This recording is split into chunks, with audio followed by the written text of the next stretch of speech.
Hi guys, in this tutorial I'll teach you how you can give someone your Airtable template or how you can share your template with someone. So it is very simple. All you have to do is to open the template that you want to share, and on the top right corner there is this button called share. You have to press it. Now you get a couple of options. First one is you can share by email. So for example, if you want to share it with your colleague, you can add the email of your colleague. Like for example, this is just random, but you can add their actual email, and then you can add them as a creator so they can customize this.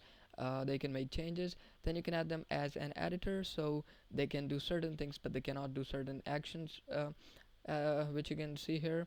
And then you can add them as a commenter so they can only comment but they cannot make any changes. And then you can only add them as read only so they can only read it. So whatever you like, you can choose, select the option, and you can then press invite. And you have to check this box as well, and then you have to press invite. So this is one method to invite, to share your template with someone using email. Basically this will send them an invite and they can access it to access this template.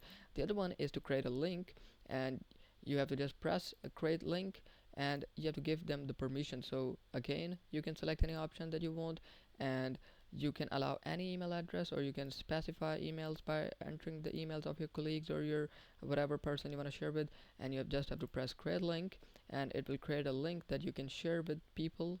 You can copy this link and you can share it with anyone, and that person will be able to interact with your template. So this is how you share your template with someone in Airtable. I hope this tutorial was helpful. We'll see you in the next one. Thanks.